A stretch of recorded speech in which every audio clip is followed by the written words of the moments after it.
Hello दोस्तों, नमस्कार, सत श्री अकाल, आदाब, जोहार।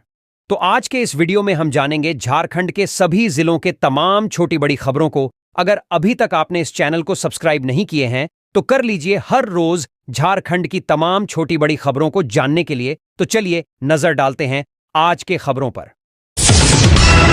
सीएम हेमंत ने झारखंड वासियों को प्रकृति पर्व करम पूजा की बधाई दी। प्रकृति पर्व करम या कर्मा भाद्र मास की एकादशी तिथि को मनाया जाता है। इस बार करम पूजा 14 सितंबर को हुआ। इस दिन बहनें अपनी भाइयों की लंबी उम्र के लिए व्रत रखेंगी। इस पावन अवसर पर मुख्यमंत्री हेमंत सोरेन ने झारखंड वासियों को बधाई दी है। सीएम हेमंत ने अपने एक्स हैंडल पर लिखा कि प्रकृति पूजा करम पर्व के पावन अवसर पर सभी को हार्दिक बधाई, शुभकामनाएं और जोहार। प्रकृति के साथ मानव जीवन की एकरूपता और भाई बहन के अटूट स्नेह एवं सम्मान को दर्शाता है। यह पावन पर्व हमारी समृद्ध संस्कृति और सभ्यता का प्रतीक है। यह पर्व आप सभी के जीवन में खुशियां लाए। आप सभी स्वस्थ, सुखी और समृद्ध रहें, यही कामना करता हूं। जय जोहार। करम जोहार। बता दें कि करम पूजा भाई बहनों का पर्व होता है। इस दिन बहनें अपनी भाइयों की लंबी उम्र के लिए व्रत करती हैं। करम से 7 दिन पहले पर्व की शुरुआत जावा उठाने के साथ होती है। जावा उठाने के 7 दिन बाद कर्मा पूजा होता है। इस दिन शाम में सभी अखरा में पूजा होगी। रांची के सभी अखरा को फूल माला और रंग बिरंगे लाइट से सजाया गया है। अखरा के मुख्य गेट को पूरी तरह से सुसज्जित किया गया है। बिजली बिल माफी का ऐलान के बाद विद्युत कार्यालय में उमड़ रही भीड़। झारखंड सरकार द्वारा डीएस 1A एवं बी समेत डीएस 2 के बिजली उपभोक्ताओं का बकाया बिजली बिल माफी के निर्देश के बाद जादूगोड़ा विद्युत कार्यालय में बिजली बिल माफी को लेकर उपभोक्ताओं की लंबी कतारें लग रही हैं। हालांकि उमस भरी गर्मी में करीब 5 घंटा लंबे इंतजार के बाद भी अपना बिजली बिल शून्य पाकर राहत महसूस कर रहे हैं। इन्हीं में से एक पोटका थाना क्षेत्र के मानपुर निवासी कन्हैया हांसदा का 2016 से बिजली बिल का 40,000 रुपया बकाया था। वह सुबह 6 बजे से बिजली बिल माफी को लेकर घंटों लाइन में खड़े रहे। जब दोपहर 12 बजे उनका नंबर आया और उपभोक्ता नंबर दिखाकर अपना बकाया 40,000 बिजली बिल माफ कराने में सफलता मिली। इधर शून्य बिल देखकर पहले तो उन्हें भरोसा नहीं हुआ, पर जब प्राप्त रसीद में बकाया बिजली बिल शून्य दिखा तो उनकी खुशी का ठिकाना न रहा। इसी तरह 200 यूनिट से कम खर्च करने वाले करीब 600 बिजली उपभोक्ताओं ने अपना बिजली बिल माफ कराया और वही शून्य बिजली बिल देख हेमंत सरकार को बधाई दी। इस बाबत पोटका के संग्राम निवासी सोनाराम बेसरा, कालिकापुर निवासी उमाकर भक्त, हरिना निवासी अजय सरदार ने झारखंड सरकार से पोटका में बिल माफी को लेकर कई केंद्र खोलने को मांग की है ताकि लोगों को उमस भरी गर्मी से राहत मिल सके। जादूगोड़ा बिजली बिल वसूली केंद्र में खड़े होने से लेकर बैठने की व्यवस्था न होने से लोग ज्यादा परेशान व नाराज दिखे। हर गरीब परिवार को साल में 1 लाख रुपए देगी सरकार। मुख्यमंत्री हेमंत सोरेन ने कहा कि झारखंड सरकार राज्य के हर गरीब परिवार को साल में 1 लाख रुपए देगी। यह योजना अगले 5 साल तक जारी रहेगी। मुख्यमंत्री शुक्रवार को बोकारो जिले के ललपनिया फुटबॉल मैदान में आयोजित आपकी योजना आपकी सरकार आपके द्वार कार्यक्रम को बतौर मुख्य अतिथि संबोधित कर रहे थे। इस मौके पर उन्होंने बोकारो जिले के लिए 525 करोड़ 94 लाख 26 हजार की योजनाओं का उद्घाटन व शिलान्यास किया। इनमें 74 करोड़ 34 लाख 64 हजार रुपए की योजनाओं का उद्घाटन व 451 करोड़ 59 लाख 62 हजार रुपए की योजनाओं का शिलान्यास किया। साथ ही मुख्यमंत्री मैया सम्मान योजना की लाभुकों को दूसरी किस्त की राशि ऑनलाइन जारी की। उन्होंने कहा कि झारखंड की धरती वीर बिरसा मुंडा, सिद्धो कान्हू व विनोद बिहारी महतो की धरती है। यहाँ के लोग गोली बंदूक व जेल जाने से डरने वाले नहीं। जनता के समर्थन हर परिस्थिति से लड़ने को तैयार हूं। आगामी विधानसभा चुनाव में झारखंड में इंडिया अलायंस की दोबारा सरकार बनेगी। इससे पूर्व करीब 2 घंटे विलंब से पहुंचे सीएम ने कार्यक्रम का दीप जलाकर उद्घाटन किया। मौके पर श्रम एवं परिवार कल्याण मंत्री सत्यानंद भोक्ता, महिला विकास मंत्री बेबी देवी, मंत्री इरफान अंसारी, गोमिया विधायक डॉक्टर लंबोदर महतो, बेरमो विधायक अनूप सिंह, राज्य पिछड़ा वर्ग आयोग के अध्यक्ष योगेंद्र महतो, पूर्व विधायक ममता देवी, फागू बेसरा, देवाशीष मंडल आदि मौजूद थे। बोकारो डीसी विजया जाधव ने सीएम का स्वागत पौधा व अंग वस्त्र भेंट कर किया। उत्पाद सिपाही बहाली दौड़ में शामिल जमशेदपुर के अभ्यर्थी की मौत। उत्पाद सिपाही बहाली दौड़ में शामिल जमशेदपुर के एक अभ्यर्थी की मौत हो गई। मृतक अभ्यर्थी की पहचान जमशेदपुर के बर्मा माइंस निवासी मुरामुल्ला सूर्या के रूप में हुई है। मुरामुल्ला सूर्या की मौत शनिवार की सुबह रांची के रिम्स अस्पताल में इलाज के दौरान हुई। बहाली प्रक्रिया के दौरान सूर्या की तबीयत बिगड़ गई थी। 2 दिन पहले उसे इलाज के लिए रिम्स में भर्ती करवाया गया था। गौरतलब है कि उत्पाद सिपाही बहाली दौड़ में 14 अभ्यर्थियों की मौत के बाद हेमंत सोरेन ने दौड़ रोक दी थी। इसके बाद 10 सितंबर से फिर से उत्पाद सिपाही बहाली की दौड़ शुरू हुई है। वहीं पलामू के चियांकी हवाई अड्डा स्थित केंद्र पर अब शेष शारीरिक दक्षता परीक्षा नहीं होगी। इस केंद्र के शेष अभ्यर्थियों, जिनकी परीक्षा 3 से 9 सितंबर 2024 तक होनी थी, वह अब बाकी के 6 चयन परिषद के केंद्रों पर ली जाएगी। यह परीक्षा 19 से 20 सितंबर तक होगी, क्योंकि 14 से 17 सितंबर तक अवकाश है। 16 सितंबर तक 18 स्कूल, कॉलेजों में कई कक्षाएं हुई सस्पेंड। प्रधानमंत्री नरेंद्र मोदी 15 सितंबर को जमशेदपुर गोपाल मैदान में सभा कर रहे हैं। एसपीजी के साथ करीब 5000 अन्य सुरक्षा बल भी उनकी सुरक्षा के लिए शहर पहुंचेंगे। उन सुरक्षा बलों के जवानों को समायोजित करने के लिए जिला प्रशासन ने कहा है कि वह शहर में 18 शैक्षणिक संस्थानों को जगह प्रदान करेगा। तदनुसार स्कूल प्रबंधन ने 13 सितंबर से 16 सितंबर तक कई जूनियर कक्षाओं को निलंबित कर दिया है। स्कूल प्रबंधन को अपने स्तर से जवानों के लिए आवास की व्यवस्था करने को कहा गया है, ताकि जवानों को कोई दिक्कत न हो। Dayanand public school, Utkal Samaj high school Golmuri, KV Tata Nagar, DBMS high school Kadma, graduate college, JH Tarapur school Dhatkidih, Rajendra Vidyalaya, Karim city college, Kerala Samaj Golmuri, Sakchi high school Sakchi, DAV public school Bistupur, Bharat Sevaram Sonari, Ramakrishna mission sister Nivedita girls school Burma mines, Guru Nanak high school Mango, Tata workers union high school, Jusco school south park, cooperative college multipurpose hall, cooperative law college. Abua आवास के फेंके गए आवेदन पत्रों को ग्रामीणों ने लौटाने से किया इनकार, दोषियों पर कार्रवाई की मांग। गुमला सिसई प्रखंड के शिवनाथपुर पंचायत अंतर्गत ग्राम पंडरानी में एक विशेष बैठक की गई। बीते दिन 5 सितंबर को मुख्यमंत्री जी का कार्यक्रम हुआ था।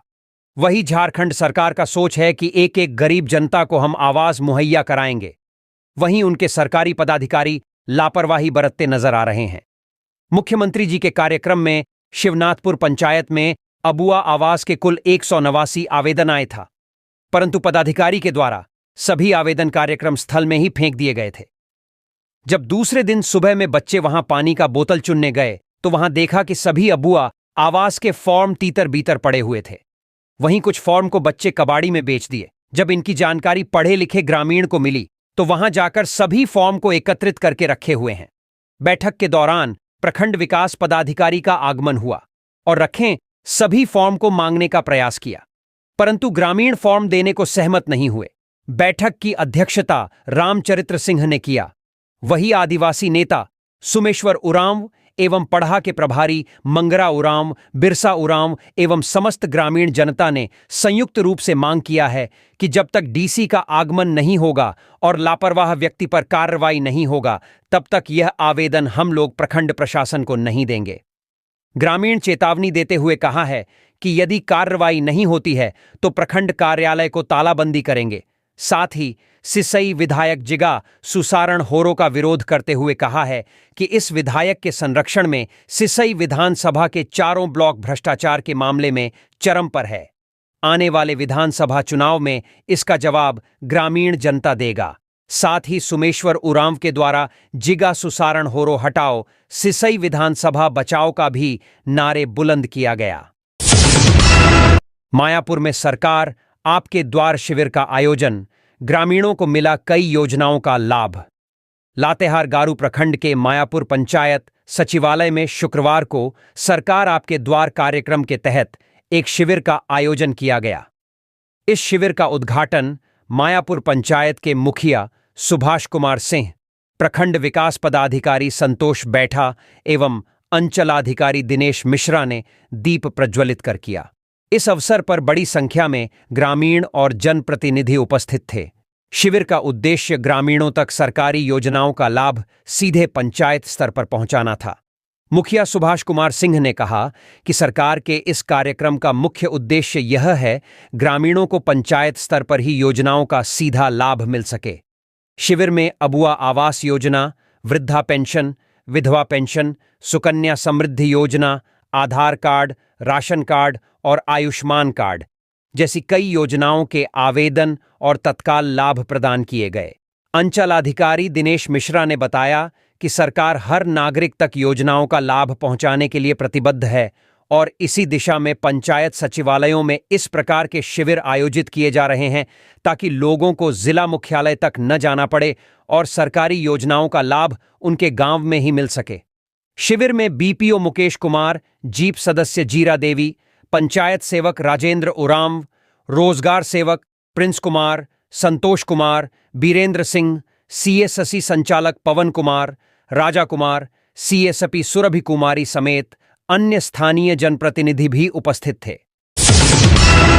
Palkot little garden public school में हुआ शिक्षक दिवस समारोह। गुमला बघीमा में स्थित लिटिल गार्डन पब्लिक स्कूल प्रांगण में छात्र छात्राओं द्वारा हर वर्ष की भांति इस वर्ष भी बड़े उत्साह के साथ शिक्षक दिवस समारोह का आयोजन किया गया, जिसकी शुरुआत विद्यालय के प्रधानाध्यापक श्रीमान संतोष प्रसाद सहित सभी शिक्षक शिक्षिकाओं के द्वारा डॉक्टर सर्वपल्ली राधाकृष्णन जी के चित्र के समक्ष दीप प्रज्वलन कर शुरुआत किया गया। उसके बाद बच्चों ने बहुत ही सुंदर ढंग से स्वागत गान करते हुए सभी को सम्मानित किया और गुरुवरों से आशीर्वाद लिया और फिर बच्चों द्वारा विभिन्न तरह के मनमोहक आयोजन किया गया। विद्यालय के प्राचार्य महोदय ने अपने अभिभाषण में कहा कि ये हमारे प्यारे बच्चे ही हमारे देश के भविष्य हैं और इनके निर्माता हम सभी शिक्षक माने जाते हैं। इसलिए हम सभी शिक्षकों को हमेशा गुणवत्तापूर्ण शिक्षा देने में ध्यान देना है ताकि कल ये जब अच्छा नागरिक बनकर अच्छे जगहों पर विभिन्न क्षेत्रों में सेवा देंगे तो हमें भी जानकर अपने आप पर अच्छे शिक्षक होने का गर्व होगा। और बच्चों को संबोधित करते हुए इन्होंने कहा कि आप सभी भी मन लगाकर पढ़ाई करें, चूंकि घर वालों को आपके ऊपर बहुत भरोसा है। इसके बाद बच्चों के अभिभावकों को भी संबोधित करते हुए कहा कि आप सभी अभिभावक प्रथम गुरु हैं, इसलिए घर में अवश्य अपने बच्चों के लिए कुछ समय निकालें और बच्चों की पढ़ाई में ध्यान दें।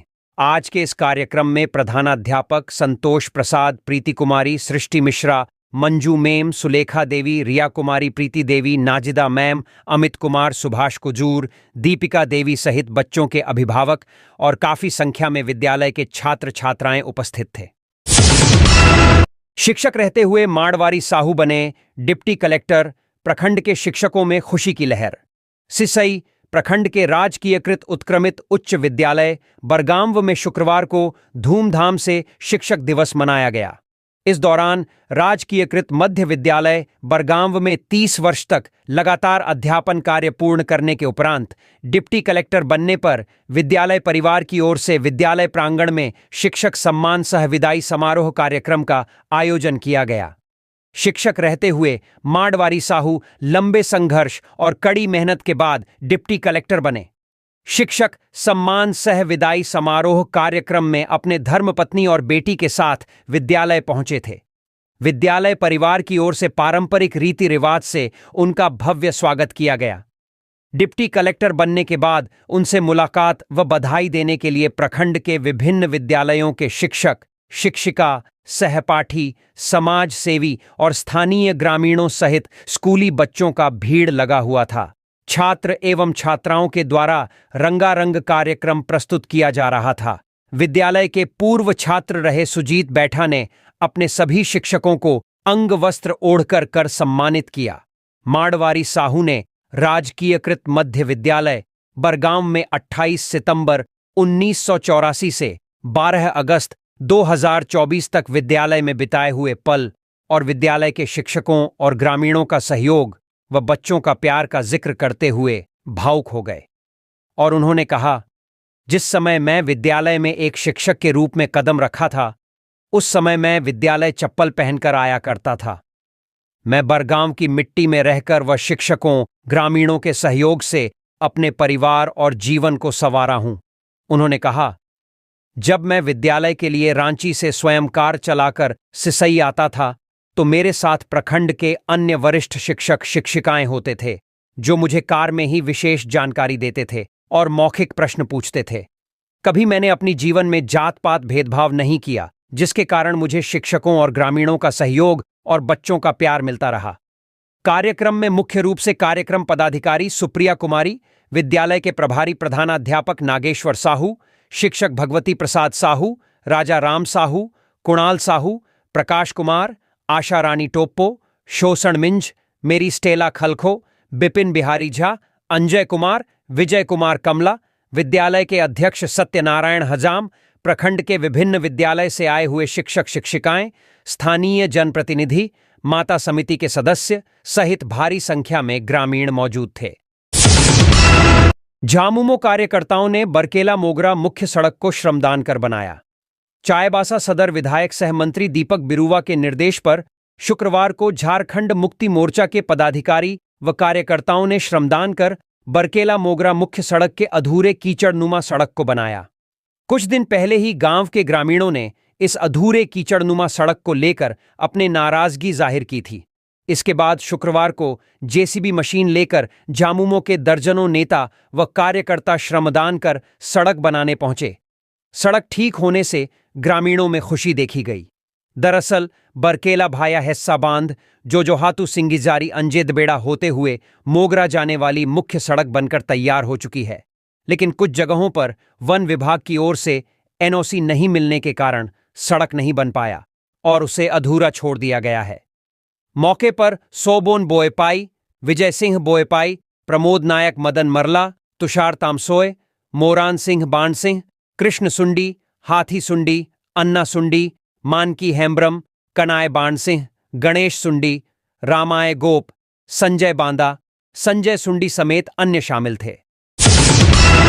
सऊदी अरब में फंसे झारखंड के 14 मजदूर घर लौटे। सऊदी अरब में पिछले कई महीनों से फंसे झारखंड के 45 मजदूरों में से 14 की घर वापसी हो गई है। बाकी 31 मजदूरों की वापसी का प्रयास जारी है। ये सभी लोग हजारीबाग, गिरिडीह और बोकारो जिले के रहने वाले हैं। इन्हें केरल के एजेंटों ने अलग अलग कंपनियों में मजदूरी के लिए भेजा था। मजदूरों से वहां कठिन परिस्थितियों में न सिर्फ जबरन काम कराया जा रहा है, बल्कि ज्यादातर की कई महीनों की मजदूरी भी बकाया है। झारखंड सरकार के श्रम विभाग के आग्रह पर भारत सरकार के विदेश मंत्रालय के हस्तक्षेप से मजदूरों की वापसी के प्रयास चल रहे हैं। पहली खेप में वापस आए 14 मजदूरों ने बताया कि उन्हें केरल निवासी एजेंट RS पांडियन एवं LK स्वामी ने सऊदी अरब भेजा था। वहां रोजगार दिलाने के एवज में हर मजदूर से 55,000 रुपये लिए गए थे। 11 मई 2023 को वे सऊदी रवाना हुए, लेकिन उन्हें वहां कठिन परिस्थितियों वाले काम में लगा दिया गया। सैलरी भी वादे के अनुसार नहीं दी गई। सऊदी अरब पहुंचने पर कंपनी के लोगों ने इनका पासपोर्ट जब्त कर लिया।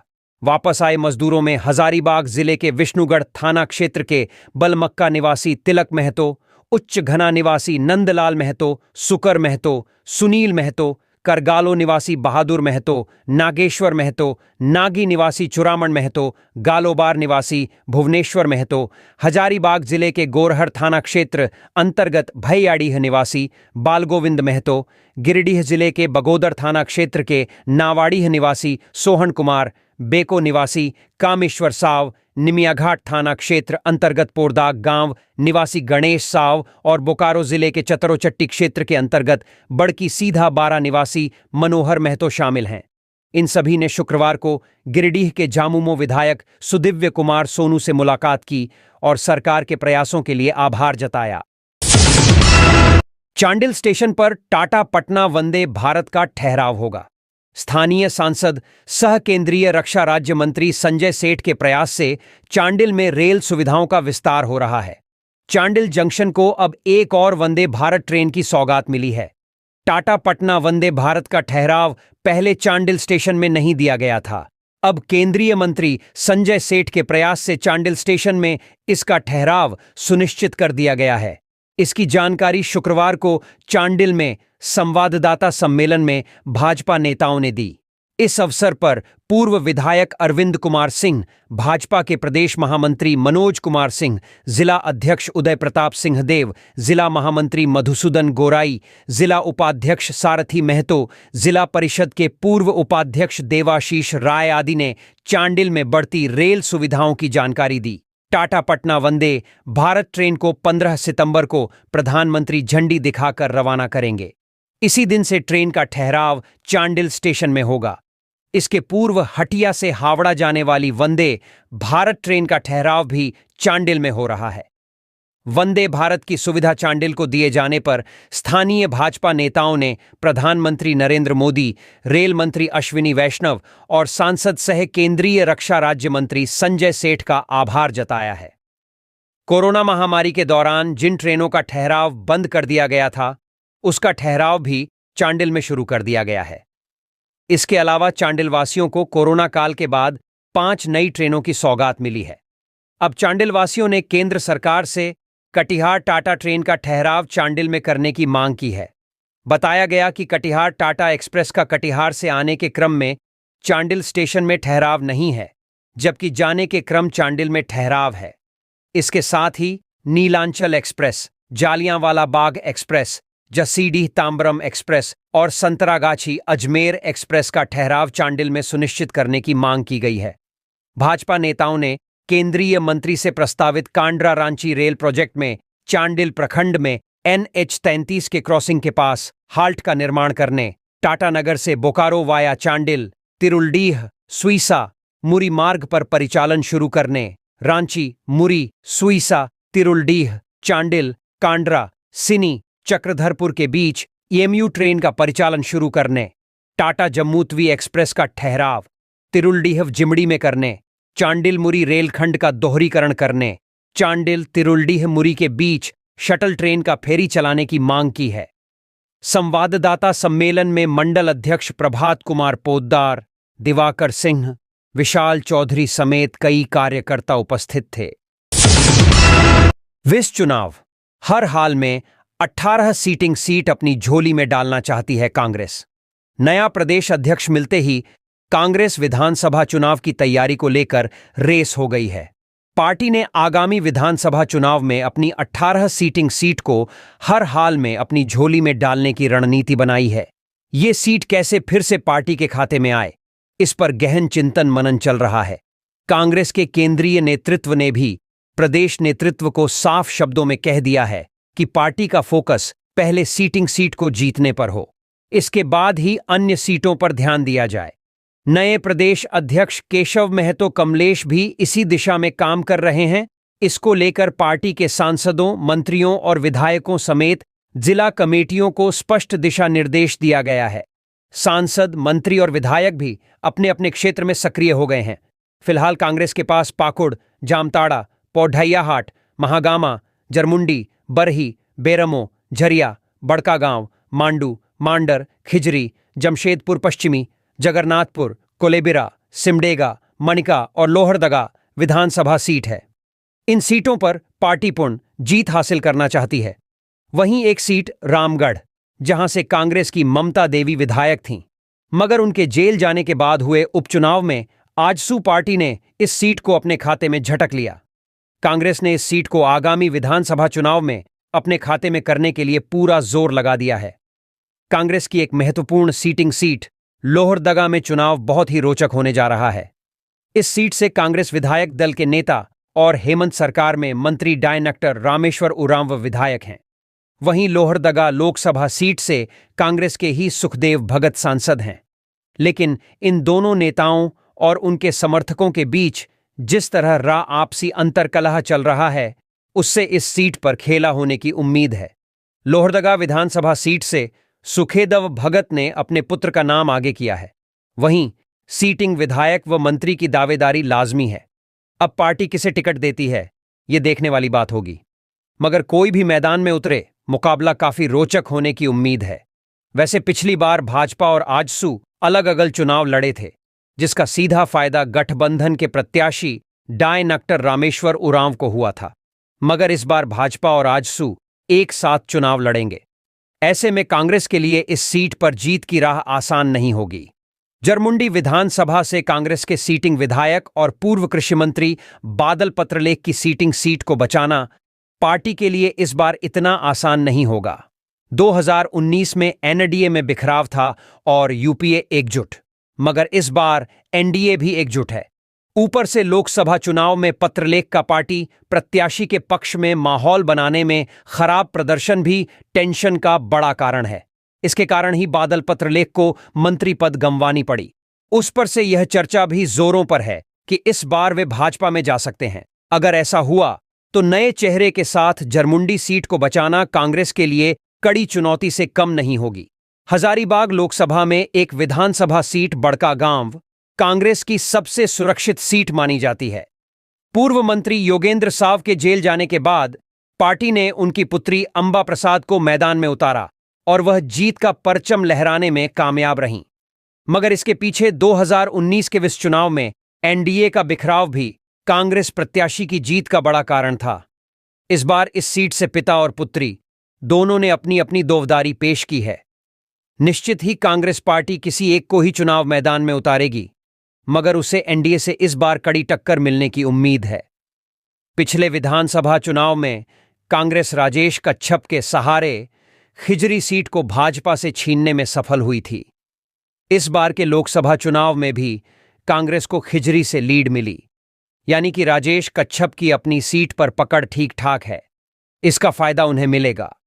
टिकट भी करीब करीब पक्का माना जा रहा है, मगर इस बार उनके लिए अपनी सीट को बचाना इतना आसान भी नहीं होगा। 2019 में उन्हें महज 5,469 वोटों के अंतर से जीत मिली थी। उसका कारण भी एनडीए का बिखराव और झाविमो के चुनाव मैदान में होना था। सिमडेगा सीट की बात करें तो इस सीट पर भी कांग्रेस प्रत्याशी भूषण बाड़ा केवल 285 वोटों से ही जीते थे। यहां भी वही कहानी दोहराई गई थी। एनडीए में बिखराव और झाविमो के चुनाव मैदान में होने का फायदा कांग्रेस को मिला था, मगर काफी कम अंतर से बाड़ा ने जीत दर्ज की थी। वहीं इस बार की कहानी बदली बदली सी नजर आ रही है। रांची के बिरसा कृषि विश्वविद्यालय में बिरसा हरियाली रेडियो स्टेशन का शुभारंभ। मंत्री दीपिका पांडे ने कहा, रेडियो के माध्यम से किसानों को मिलेगा लाभ। राज्य के कृषि पशुपालन एवं सहकारिता विभाग की मंत्री दीपिका पांडे सिंह ने शुक्रवार को रांची के बिरसा कृषि विश्वविद्यालय में बिरसा हरियाली रेडियो स्टेशन का शुभारंभ किया। इस मौके पर बिरसा कृषि विश्वविद्यालय के कुलपति एससी दुबे और रेडियो के प्रभारी बीके झा समेत विश्वविद्यालय के कई शिक्षाविद और विद्यार्थी उपस्थित रहे। इस अवसर पर उद्घाटन समारोह का संबोधित करते हुए कृषि मंत्री दीपिका पांडे सिंह ने कहा कि विश्वविद्यालय की ओर से शुरू किए गए सामुदायिक रेडियो के माध्यम से किसानों को लाभ मिलेगा।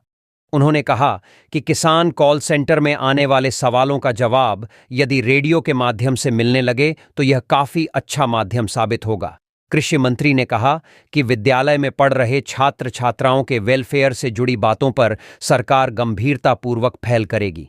कृषि मंत्री ने कहा कि जहां तक विश्वविद्यालय के शिक्षकों और शिक्षक के तार कर्मचारियों से जुड़ी समस्याओं की बात है, उन्हें हल करने का प्रयास किया जाएगा।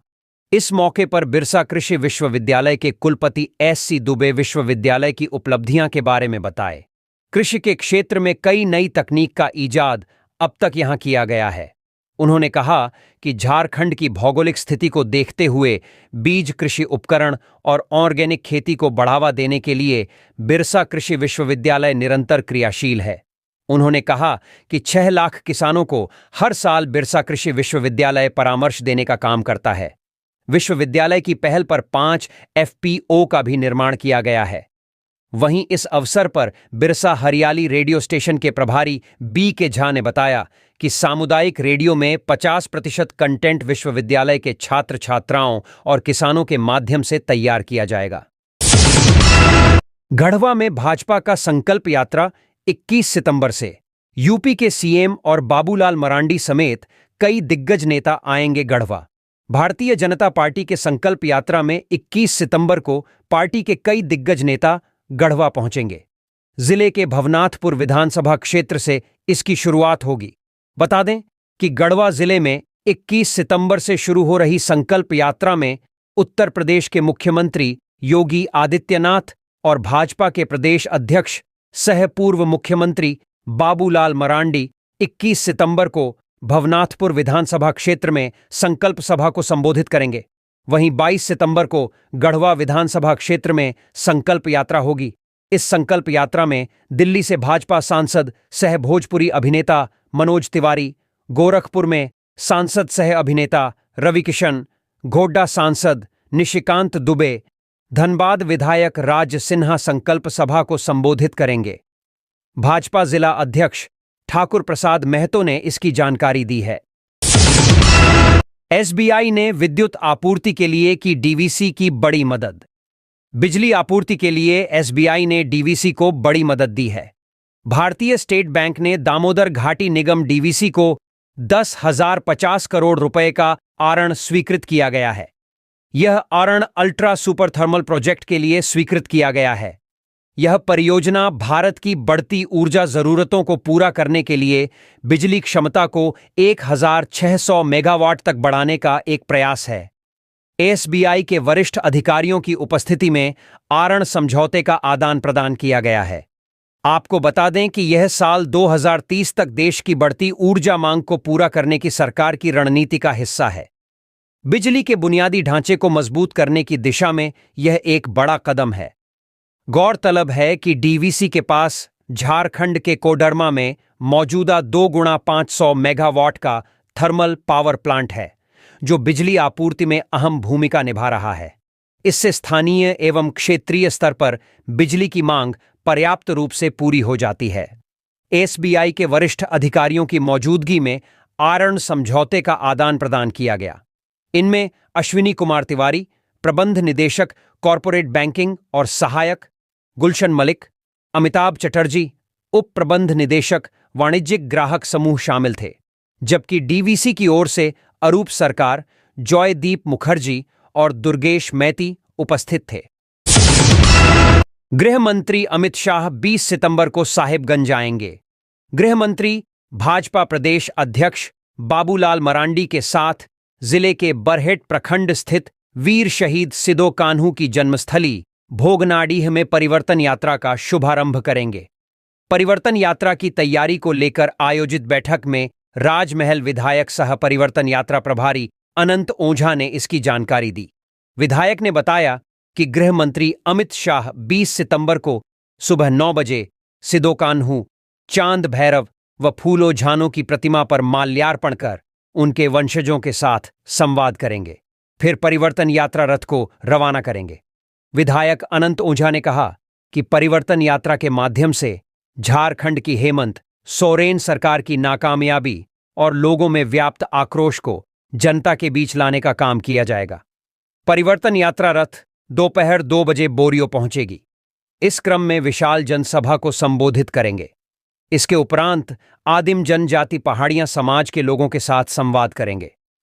विधायक ने बताया कि गृह मंत्री के जिले में आगमन कार्यक्रम को ऐतिहासिक बनाने की तैयारी की जा रही है। दूसरे दिन 21 सितंबर को जिला के मिर्जा चौकी से परिवर्तन यात्रा की शुरुआत दोपहर 2 बजे से होगी। इसमें असम के मुख्यमंत्री व झारखंड भाजपा के चुनाव सह प्रभारी हिमंता विश्वा शर्मा और पूर्व विधायक सीता सोरेन शामिल होंगी। परिवर्तन यात्रा के साहिबगंज पहुंचने पर दोपहर 3 बजे असम के मुख्यमंत्री जनसभा को संबोधित करेंगे। फिर भाजपा सोशल मीडिया के कार्यकर्ताओं के साथ संवाद करेंगे। आगे बढ़ते हुए कन्हैया स्थान मंदिर में होने वाले रात्रि आरती में शामिल होंगे। यहां से परिवर्तन यात्रा राजमहल जाएगी। वहां भाजपा कार्यकर्ताओं के साथ जनसभा को संबोधित किया जाएगा। राजमहल से यात्रा रात्रि 9 बजे उधवा के लिए रवाना हो जाएगी। 22 सितंबर को परिवर्तन यात्रा उधवा से बरहरवा बरहेट जाएगी। यहां भाजपा प्रदेश अध्यक्ष बाबूलाल मरांडी और पूर्व मुख्यमंत्री चंपाई सोरेन के शामिल होने की बात कही गई। इस मौके पर जिला भाजपा के सभी मंडल अध्यक्ष, पार्टी के कार्यकर्ता व पदाधिकारी उपस्थित थे। साहिबगंज और पाकुड़ में 250 से ज्यादा मदरसे संचालित। संथाल परगना में बांग्लादेशी मूल के लोगों के घुसपैठ का मामला फिलहाल काफी गर्म है। एक तरफ हाई कोर्ट इस मामले में सुनवाई कर रहा है, वहीं दूसरी तरफ झारखंड में प्रमुख विपक्षी दल बीजेपी के लिए यह बड़ डीडीएच मुद्दा बन चुका है। संथाल परगना में बांग्लादेशी घुसपैठियों के मामले को लेकर बीजेपी लगातार राज्य सरकार पर हमलावर है। वहीं राज्य सरकार की ओर से यह स्पष्ट कर दिया गया है कि संथाल में घुसपैठ नहीं हुआ है। इस बीच यह जानकारी सामने आई है कि संथाल परगना के 2 जिलों साहिबगंज और पाकुड़ में लगभग 250 से ज्यादा मदरसों का संचालन हो रहा है। आंकड़ों के मुताबिक पाकुड़ जिले में लगभग 100 सामान्य मदरसे संचालित हो रहे हैं, जबकि अराजकीय प्रस्वीकृत अनुदानित और स्थापना अनुमति गैर अनुदानित मदरसों की संख्या लगभग 80 से ज्यादा है। साहिबगंज जिले की बात करें तो यहां लगभग 60 मदरसे संचालित हो रहे हैं। साहिबगंज जिले के बरहरवा, राजमहल और उधवा में सबसे अधिक मदरसे हैं। वहीं पाकुड़ जिले के महेशपुर, हिरणपुर, लिट्टीपाड़ा और पाकुड़ प्रखंड में सबसे ज्यादा मदरसे संचालित हो रहे हैं। बता दें कि जमशेदपुर जिले के रहने वाले दानियल दानिश ने बांग्लादेशी मूल के लोगों द्वारा संथाल परगना के इलाके में घुसपैठ का मामला उठाते हुए हाई कोर्ट में जनहित याचिका दायर की है। केंद्र सरकार ने अपने जवाब में कहा है कि संथाल परगना इलाके में आदिवासियों की संख्या घटी है और वहां की जमीन मुस्लिम धर्म के लोगों को गिफ्ट डीड के जरिए दी जा रही है। वहीं केंद्र ने अपने हलफनामे में यह भी बताया है कि संथाल इलाके में ईसाई समुदाय के लोगों की संख्या में कई गुना इजाफा हुआ है और आदिवासियों की आबादी 54% से मात्र 28% रह गई है। राशन कार्डधारियों के लिए खुशखबरी, सितंबर माह में समय से पहले मिलेगा राशन। पलामू के राशन कार्डधारियों के लिए खुशखबरी है। आगामी त्योहार को देखते हुए कार्डधारियों को सितंबर महीने में समय से पहले राशन मिलेगा। इसको लेकर पलामू आपूर्ति पदाधिकारी प्रीति किस्को ने सभी एजेएम और एमओ के साथ बैठक की है। बैठक में सितंबर महीने का राशन पहले ही देने को कहा गया है।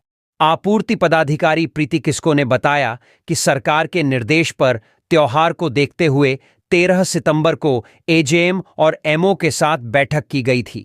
सभी को निर्देश दिया गया है कि जिस महीने का राशन है उसी महीने में बांटा जाए। उन्होंने बताया कि त्योहार को देखते हुए इस महीने समय से पहले राशन देने की पूरी प्रक्रिया की जा रही है। जल्द सभी कार्डधारियों को राशन मिल जाएगा। उन्होंने बताया कि एमओ को निर्देश दिया गया है कि जो राशन डीलर समय पर राशन नहीं देते हैं उन पर जांच कर कार्रवाई करें। मंदिर का ताला तोड़कर दानपेटी से रुपए व बर्तन की चोरी। धनबाद में चोरी की घटनाएं लगातार बढ़ रही हैं। चोरों ने शुक्रवार की देर रात हीरापुर माड़ा कॉलोनी स्थित शिव शक्ति मंदिर की दानपेटी का ताला तोड़कर दान में मिले रुपयों व पूजा के बर्तनों की चोरी कर ली। शनिवार की सुबह जब मंदिर के पुजारी अनिल पाठक मंदिर पहुंचे तो घटना की जानकारी हुई। उन्होंने घटना की जानकारी आसपास के लोगों को दी। मंदिर में चोरी की घटना से स्थानीय लोगों में रोष है। लोग पुलिस की कार्यशैली पर भी सवाल उठा रहे हैं। सफाई के लिए नगर निगम में 350 मजदूर, फिर भी कचरों से पटा है शहर। आदित्यपुर नगर निगम कचरों का ढेर पर बसा है। यहां 35 वार्ड से रोज 50 टन से ज्यादा कचरा निकलता है। रोज 350 मजदूर सफाई का काम भी करते हैं। इसके बदले नगर निगम प्रतिमाह 2.20 लाख रुपए का भुगतान भी करती है। इसके बावजूद आदित्यपुर को कचरों से मुक्ति नहीं मिल पा रही है। इसे विडंबना समझें या शाप, नगर निगम के वासियों को कचरा से मुक्ति नहीं मिल पा रही है। जब नगर परिषद था तब महज 100 सफाई मजदूर रोज काम करते थे, तब भी कमोबेश स्थिति यही थी। आज 35 वार्डों को 7 जोन में बांटकर 7 अलग अलग ठेकेदारों को टेंडर दिया गया है, लेकिन रिजल्ट शून्य ही प्रतीत होता है। एक ओर देश और प्रदेश की सरकार स्वच्छता का नारा बुलंद करती है, समय समय पर आला अफसर नेता लीडर को लेकर खुद झाड़ू लेकर स्वच्छता अभियान का अलख जगाने सड़कों पर निकल पड़ते हैं, लेकिन इसका असर जमीन पर नहीं दिखता है। इस संबंध में नगर निगम के सिटी मैनेजर ने कहा कि नगर निगम क्षेत्र से रोज 50 टन से ज्यादा कचरा निकलता है, लेकिन दुर्भाग्य है कि हमारे पास अब तक डंपिंग यार्ड की व्यवस्था नहीं हो पाई है। यह सफाई अभियान में सबसे बड़ी बाधा बनी हुई है।